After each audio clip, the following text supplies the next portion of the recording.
ರೈತ ಬಾಂಧವರಿಗೆ ಪ್ರಗತಿ ಚಾನಲ್ಗೆ ಆತ್ಮೀಯವಾದಂಥ ಸ್ವಾಗತ. ಇವತ್ತಿನ ಇದೊಂದು ವಿಡಿಯೋದಲ್ಲಿ ಇಂದಿನ ಕಡಲೆಕಾಳಿನ ಮಾರುಕಟ್ಟೆಯ ಬೆಲೆಯನ್ನು ನೋಡ್ಕೊಂಡು ಬರೋಣ. ಇನ್ನು ಯಾರು ಹೊಸದಾಗಿ ನಮ್ಮ ಯೂಟ್ಯೂಬ್ ಚಾನಲ್ ನೋಡ್ತಾ ಇದ್ದಾರೆ ತಪ್ಪದೇ ಸಬ್ಸ್ಕ್ರೈಬ್ ಆಗಿ. ನಾವು ಪ್ರತಿದಿನ ಮಾರುಕಟ್ಟೆಗಳ ಬೆಲೆಗಳ ಅಪ್ಡೇಟ್ಗಳನ್ನು ನೀಡ್ತಾ ಇರ್ತವೆ. ಚಾನಲನ್ನು ಈಗಲೇ ತಪ್ಪದೇ ಸಬ್ಸ್ಕ್ರೈಬ್ ಆಗಿ. ಇಂದು ಕಡಲೆಕಾಳಿನ ಮಾರುಕಟ್ಟೆಯ ಬೆಲೆಯನ್ನು ನೋಡ್ಕೊಂಡು ಬರೋಣ ಬನ್ನಿ ರೈತ ಬಾಂಧವರೇ.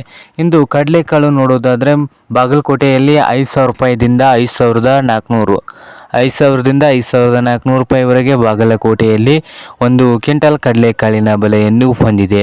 ಹಾಗೆ ವಿಜಯಪುರದಲ್ಲಿ ನೋಡೋದಾದರೆ 4,600ದಿಂದ 5,200 4,600ದಿಂದ 5,200 ರೂಪಾಯಿವರೆಗೆ ವಿಜಯಪುರದಲ್ಲಿ ಒಂದು ಕ್ವಿಂಟಲ್ ಕಡಲೆಕಾಳಿನ ಬೆಲೆಯನ್ನು ಹೊಂದಿದೆ. ಹಾಗೆ ಇನ್ನೊಂದು ಮಾರುಕಟ್ಟೆ ಹುಬ್ಬಳ್ಳಿಯಲ್ಲಿ ನೋಡೋದಾದರೆ 3,500ದಿಂದ 5,400 3,500ದಿಂದ 5,400 ರೂಪಾಯಿವರೆಗೆ ಹುಬ್ಬಳ್ಳಿಯಲ್ಲಿ ಒಂದು ಕ್ವಿಂಟಲ್ ಕಡಲೆಕಾಳಿನ ಬೆಲೆಯನ್ನು ಹೊಂದಿದೆ.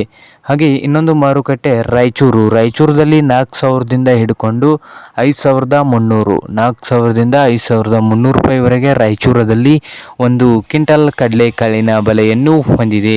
ಹಾಗೆ ಸೊಲ್ಲಾಪುರದಲ್ಲಿ 5,000ದಿಂದ ಹಿಡ್ಕೊಂಡು 5,300 5,000ದಿಂದ 5,300 ರೂಪಾಯಿವರೆಗೆ ಸೊಲ್ಲಾಪುರದಲ್ಲಿ ಒಂದು ಕ್ವಿಂಟಲ್ ಕಡಲೆಕಾಳಿನ ಬೆಲೆಯನ್ನು ಹೊಂದಿದೆ. ನೋಡಿ ರೈತರೇ.